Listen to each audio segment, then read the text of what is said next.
Everyone, as promised आप लोगों के इडियम्स का पार्ट 2 लेकर के मैं यहाँ वापस आ गई हूँ। जिन लोगों ने अभी क्लास 1 को अच्छे से रिवाइज नहीं किया है, तुरंत क्लास से बाहर जाओ और उसको जा करके रिवाइज करो। देखो बच्चे, ये बहुत अच्छी चीज़ है कि तुम्हें रोज नया वीडियो देखने का मन करता है, बट अगर तुम बोल नहीं रहे हो, रिवाइज नहीं कर रहे हो, तो तुम्हारा बैच वेस्ट हो रहा है, मेरी मेहनत वेस्ट हो रही है और तुम्हारा समय भी वेस्ट हो रहा है। प्लीज अच्छे से बात करना सीख लो, आई बेग यू। मैं लिटरली यही सोचती हूँ कि मेरे छोटे भाई बहन ये वीडियोस देखते हैं, बड़े भाई बहन भी देख सकते हैं, बट मैं जेन्युइनली आप लोग को बता रही हूँ, आपका कम्युनिकेशन गेम अगर स्ट्रांग हो गया bro, you will thank me for the rest of your life. I'm telling you. So I want you to work on this thing very, very seriously. However, let's move on and see what do we have next. यहाँ पर सबसे पहला, barking up the wrong tree. गलती किसी और की है, blame तुम किसी और को कर रहे हो, या करना कुछ और है, सर तुम कहीं और फोड़ रहे हो। मतलब भैया, अगर तुम्हें यूपीएससी की तैयारी करनी है तो तुम दिन रात बैठे यूट्यूब क्या देख रहे हो?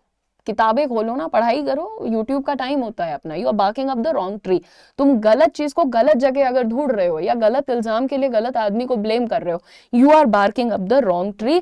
गलत दिशा में प्रयास करना, गलत आदमी पे ब्लेम डालना, etcetera, you are barking up the wrong tree. अब जैसे मान लो आज मुझे आके कोई चिल्लाने लग जाए कि अभी तुमने मुझसे लड़ाई की, मैंने कहा मैं कब लड़ाई करी भाई, मैं तो यहाँ क्लास ले रही हूँ, है ना। You are barking up the wrong tree. तो गलत आदमी को दोष देना या गलत दिशा में प्रयास करना। Moving on everyone, walking on egg shells, बहुत संभल कर चलना, कोई बहुत रिस्की काम करना। यहाँ पर जब भी बहुत संभल कर तुम काम कर रहे हो, कोई बहुत तगड़ा रिस्क ले रहे हो, तो तुम बोलो I am literally walking on egg shells right now.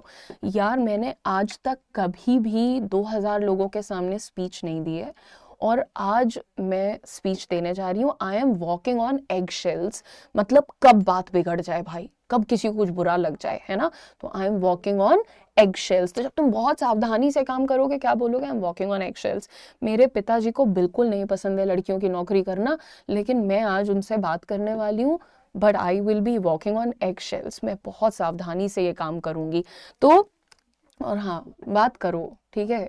हो सकता है कि एक दिन एक महीना डांटेंगे, पर अगर आप समझाओगे, उनका विश्वास जीतोगे, उनको प्यार से बोलोगे, रिस्पेक्ट से बात करोगे, तो ट्रस्ट मी, ज़्यादा खुशी से नौकरी करोगे। घर से भाग जाओगे, अपने सपनों पे गिव अप कर दोगे, या फिर यू नो नहीं करोगे जो तुम्हारा दिल करता है, तो it's your loss, I am telling you. Now throw in the towel, हार मान लेना। सिंपल सी बात है भैया, देखो मेरा अब नहीं हो पाएगा, I am throwing the towel. टाल या टावल, जो भी आपको ठीक लगे आप बोल सकते हैं। बेसिकली सिंपल सा वर्ड है, आपको कहना है कि भैया मैं हार मान रही हूँ, या फिर you should not throw in the towel so easily, यानी तुम्हें इतनी आसानी से हार नहीं माननी चाहिए, राइट। तुम थोड़ा और कोशिश करो bro, it's your dream, you have to chase it. तुम्हारे सपने, भागो उनके पीछे। Take it with a grain of salt. अगर किसी चीज को तुम एक ग्रेन ऑफ सॉल्ट के साथ ले रहे हो, ग्रेन जो छोटे छोटे दाने होते हैं ना सॉल्ट के, उनको ग्रेन कहते हैं। और जब तुम किसी चीज को लेकर के थोड़ा सा शक में होते हो, थोड़ा डाउट में होते हो, आई am taking it with a grain of salt. मतलब मैं कोशिश कर रही हूँ कि मैं उसको स्वीकार कर लूं, बट मुझे मन में थोड़ा डाउट है, so I am taking it with a grain of salt. संशय से देखना, डाउट से देखना, कंफ्यूजन से देखना, एटसेट्रा। नेक्स्ट देखते हैं, स्पिल द बीन्स। जैसे कल सिखाया था to let the cat out of the bag, वैसे ही स्पिल द बीन्स, उसने राज खोल दिया, राज से पर्दाफाश कर दिया। सो आप जाकर के बोल सकते हो, you do not have to spill the beans, तुम्हें नहीं खोलना चाहिए, या तुम्हें राज से पर्दाफाश करने की जरूरत नहीं है। Next, once in a blue moon. यार कभी कभार तो ढंग से बात कर लिया करो, talk to me nicely once in a blue moon, है ना। या फिर कभी तो जिम चले जाया करो, go to the gym once in a blue moon. पैसे दे के बैठ गए हो, कभी तो जिम चले जाओ। Once in a blue moon यानी कभी कभार या बहुत कम। मैम वैसे तो मैं कभी नर्वस नहीं होता, बट कभी कभार हो जाता हूँ ma'am, I get nervous once in a blue moon. मैं कभी कभार ही नर्वस होता हूँ। Moving on everyone, steal someone's thunder, यानी किसी और को क्रेडिट मिल रहा था पर तुमने उसको छीन लिया, या तुम्हें मिल रहा था और किसी और ने छीन लिया। ऐसे इमेजिन करो कि तुम्हारा बर्थडे है, तुमने सिंपल सी ड्रेस पहनी है और तुम्हारी दोस्त बिल्कुल बहुत बड़ा सा गाउन वाउन पहन के आ गई, तो क्या होगा भाई? सारा ध्यान तुम पे जाना था, बट अब सब लोग उसको देख रहे हैं क्योंकि उसने ज्यादा अच्छी ड्रेस पहन ली। ऐसे ही मान लो आज तुम्हारा रिजल्ट आना था, तुम क्लास में फर्स्ट आए, पर तुम्हारी बहन ने क्या किया, जानबूझ के घर में लड़ाई झगड़ा शुरू कर दिया, तो तुम्हें कॉन्ग्रेचुलेट करने की जगह लोग उसको शांत कराने में लगे कि अच्छा बेटा कुछ नहीं होता, सब ठीक हो जाएगा। So this is called stealing someone's thunder and we should never do that. देखो लाइफ में जब तुम दूसरों के लिए ताली बजाओगे ना, तभी तुम्हारे लिए भी ताली बजने के दिन आएंगे। अगर तुम इनसिक्योर होगे और दूसरों की थंडर स्टील करोगे, ट्रस्ट में बहुत बुरे लोग होते हैं। इनसिक्योर लोगों से ज्यादा खराब कुछ होता ही नहीं है दुनिया में, आई एम टेलिंग यू। किसी का श्रेय छीनना ना। सीइंग इज बिलीविंग, जो हमें दिखाई देगा उसी पे हम विश्वास करेंगे। ऐसा हम नहीं कर सकते हैं कि तुमने कहा और हमने मान लिया, राइट? तो आंखों देखा सच होता है भाई। अच्छा देखो, हमने देखा है कि तुम जानबूझ के मेरा प्रोजेक्ट खराब कर रहे थे। सीइंग इज बिलीविंग, हमने देखा है, हम विश्वास करेंगे। ऐसा नहीं कि हमें किसी और ने बता दिया। सो सीइंग इज बिलीविंग। अच्छा किसी ने कहा उदिशा मैम तो तुम्हारी बड़ी बुराई कर रही थी, तुमने कहा मैंने तो नहीं सुना। सीइंग इज बिलीविंग, अगर मैं देखूंगी तो मैं मान लूंगी, पर मैंने नहीं देखा उनको बुराई करते तो मैं नहीं मानूंगी। तो आपको क्या करना है, जब भी तुम्हें कोई अफवाह सुनाए, कोई चुगली करे आके, always just tell them seeing is believing. जब मैं अपनी आंखों से देखूंगी, कानों से सुनूंगी, मैं मान लूंगी। रन आउट ऑफ स्टीम, किसी चीज को लेकर के उत्साह कम हो जाना, या फिर किसी चीज के लिए मतलब थक जाना थोड़ा सा, ये भी लिख लो यहाँ पे, उत्साह कम हो जाना।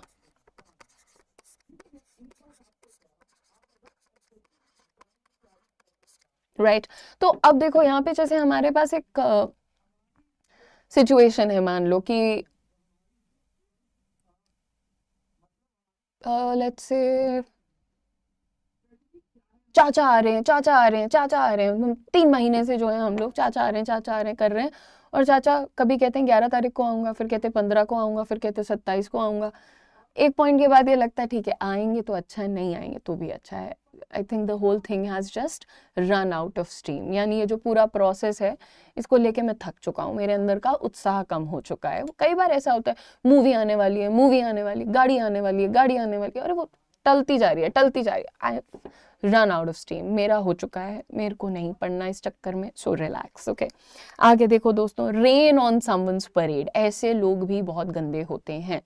कोई खुश है, मैं कहती हूँ कोई एक तितली देख के खुश हो रहा है, कोई 100 रुपए कमा के खुश हो रहा है, तो ये मत बोलो है 100 रुपए के लिए क्या खुश हो रहे हो, कम से कम 1000 तो कमाया। Dude relax, do not rain on someone's parade, किसी की खुशी को खराब मत करो। So raining on someone's parade is किसी की खुशी को बिगाड़ना। तो ऐसा इंसान मत बनिए। अगर कोई खुश है तो उसकी खुशी को बढ़ाइए, उसको दुख में तब्दील मत करिए। कोई अपनी एक शर्ट लेके खुश हो जाता है और कुछ लोग जाके कह देते हैं शर्ट ही तो है, इतना खुश क्या हो रही हो, रिलैक्स।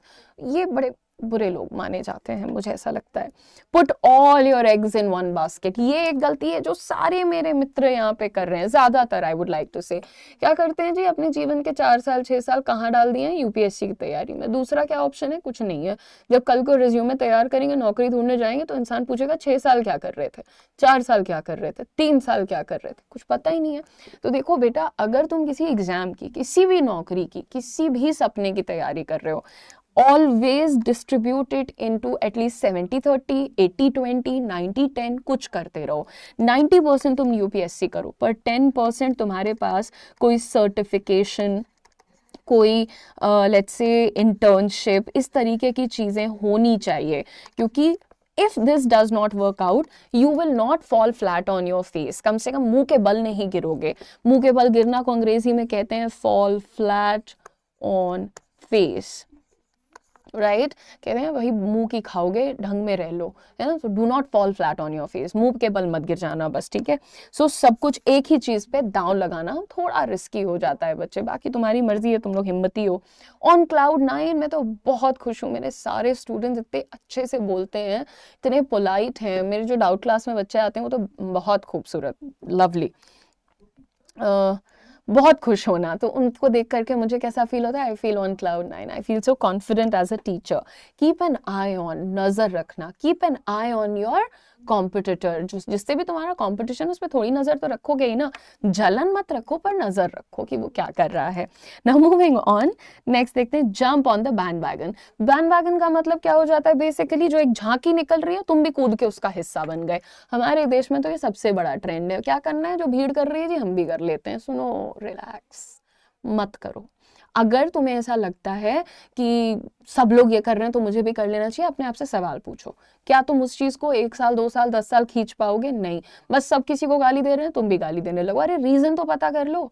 सब किसी की तारीफ कर रहे हैं, तुम भी तारीफ करने लगो, रीजन तो पता कर लो, राइट? तो कोई भी चीज जो लोकप्रिय है, which is popular at the moment, आप उसके पीछे पड़ जाओ, नहीं जी, ऐसा मत करिए। Do not just jump on the band wagon. कभी कभी ये भी हो सकता है, let's just jump on the band wagon, यार सब लोग घूमने जा रहे हैं, हम भी चलते हैं, let's just jump on the band wagon. पूरी फैमिली जा रही है, हम क्यों नहीं जा रहे हैं? Let's just jump on the band wagon. Moving on, go the extra mile, extra effort करना, ठीक है, जैसे थोड़ा एक्स्ट्रा प्रयास करना। तो मैं हमेशा ये कहती हूँ अपने मम्मी पापा को खुश करने के लिए, always go the extra mile. हाँ ठीक है, अगर उनको आपने एक फ़ोन दिया, वो खुश नहीं हुए, तो आप उनको लेट्स से एक घड़ी भी गिफ्ट कर दो, उससे भी खुश नहीं हुए तो आप उनके साथ 2 दिन रह लो, उनको ना घड़ी चाहिए ना फ़ोन, आपका वक्त चाहिए, right? So go the extra mile यार, because I will tell you one thing guys, you only live once. एक ही जिंदगी मिलती है, और थोड़ा सा अच्छे से जी लो तो एक काफी होती है ना? So just go the extra mile to live your life यार। अपनी जिंदगी में अपनी खुशी के लिए जो एक्स्ट्रा कर सकते हो कर लो, मेरी मानो, खुश रहो। Give someone the cold shoulder, किसी के साथ बहुत ही ठंडा बर्ताव करना, ठंडा व्यवहार करना। जो लोग तुम्हें नहीं पसंद होते हैं उनको तुम कैसे करते हो? अगर वो तुमसे कहते हैं हाय, तो तुम कैसे कहते हो? फेक स्माइल देते हो, या एक्नॉलेज भी नहीं करते हो, यानी एक्सेप्ट भी नहीं करते हो कि तुम्हें किसी ने हाय बोला है। तो वो क्या होता है? कोल्ड शोल्डर देना, ठंडे तरीके से बिहेव करना, किसी की उपेक्षा करना, नीचा दिखाना। फिट एज अ फिडल, बहुत फिट होना, एकदम स्वस्थ होना। I am fit as a fiddle, क्या हुआ, तबीयत खराब है? नहीं नहीं, I am fit as a fiddle. Next, curiosity killed the cat. बहुत ज्यादा जो लोग जिज्ञासु होते हैं ना, वो कई बार परेशानी में भी घुस जाते हैं। क्या करेंगे? सबसे जाके क्या हुआ, क्या हुआ, किसने क्या बोला, इसने क्या बोला, उसने क्या बोला। इस चक्कर में पता चला आग लगी थी कहीं और जल गए तुम। तो ज्यादा क्या हुआ नहीं करना चाहिए। ज्यादा जिज्ञासा है, किताब पढ़ो, शांति से रहो, खुश रहो। सो क्यूरियोसिटी किल्ड द कैट। अधिक जिज्ञासा हानिकारक होती है। Moving on everyone, cot red handed. अगर तुम यहाँ पर बात कर रहे हो किसी भी गलती की, किसी भी क्राइम की, उसको करते वक्त अगर तुमने किसी को पकड़ लिया तो रंगे हाथों पकड़ा है मैंने तुम्हें। तुम मेरे जेब से पैसा निकाल रही थी, मैंने तुम्हें पकड़ लिया। भाई कैसे लड़ता है? मैं जेब से पैसा निकाल रही थी तो मैंने तुम्हें पकड़ा है। आई कॉट यू रेड हैंडेड, यानी क्राइम करते वक्त पकड़े जाना। तो यहाँ पर रंगे हाथों पकड़े जाना। नेक्स्ट देखिए, burn the candle at both ends. बहुत मेहनत करना, बहुत मेहनत करना, सुबह शाम दिन रात मेहनत करना। She is burning the candle at both ends, यानी कि वो बहुत मेहनत कर रही है। आगे देखते हैं, ब्रेक द बैंक। पैसे खत्म हो जाना, कंगाल हो जाना, दिवालिया होना। Dude I have broken the bank, यानी कि मैं तो कंगाल हो गई हूँ भाई, मंथ का एंड आ गया है, सारे पैसे खर्च हो गए हैं, राइट? नेक्स्ट देखते हैं, बीट अराउंड द बुश। यहाँ पर आपको समझना है फिर से वही चीज, गोल गोल बातें करना। You will say stop beating around the bush, गोल गोल बातें करना। ये शायद रिपीट हुआ है ना? Next, back to square one, जहां शुरू किया था वापस वहीं पहुंच जाना। अब यहाँ पर समझो, फिर से शुरू करना। जैसे कई बार होता है कि हमने प्रोजेक्ट बनाना शुरू किया, फिर 2 पेज के बाद पता चला रे रे रे रे पूरा गलत लिख दिया है, या सारा गलत सोर्स से कॉपी कर लिया है। तो वहां पर हम लोग क्या करते हैं? फिर से शुरू करते हैं। I am back to square one. भाई यार मैंने 1 महीने इतनी अच्छी जिम की, अभी फिर बीमार पड़ गई, 15 दिन से गई नहीं हूँ। अब जो पहले हालत थी वही फिर हो गई है। I am back to square one. So back to square one, फिर से शुरू करना। All yours, I am all yours, बताओ तो क्या हुआ क्या हुआ? तो हम कहते हैं आई एम ऑल योर्स, यानी बात सुनने में बहुत इंटरेस्टेड है, ध्यान पूर्वक सुनना। हाँ हाँ मम्मी बताइए, आई एम ऑल योर्स, यानी मैं तो ध्यान पूर्वक सुन रहा हूँ। Next, eight the drop of a hat, एक इशारे में, फटाक से, बिल्कुल। हम कहते नहीं है कोई भी चीज तुरंत हो गई तो यार उसने तो तुरंत ही शिकायत कर दी। She complaint at the drop of a hat, उसने तुरंत ही शिकायत कर दी। Complaint at the drop of a hat. यहाँ पर आप लोगों का क्लास खत्म हो गया है और मैंने बहुत सारे इंटरेस्टिंग इडियम्स आपको पढ़ाए हैं और मैं यही उम्मीद करूंगी कि आप ये सब रिवाइज करोगे, सीखोगे, पढ़ोगे और फिर आगे बढ़ोगे। Thank you so much for watching the classes regularly. God bless you. See you guys in the doubt sessions. All the best.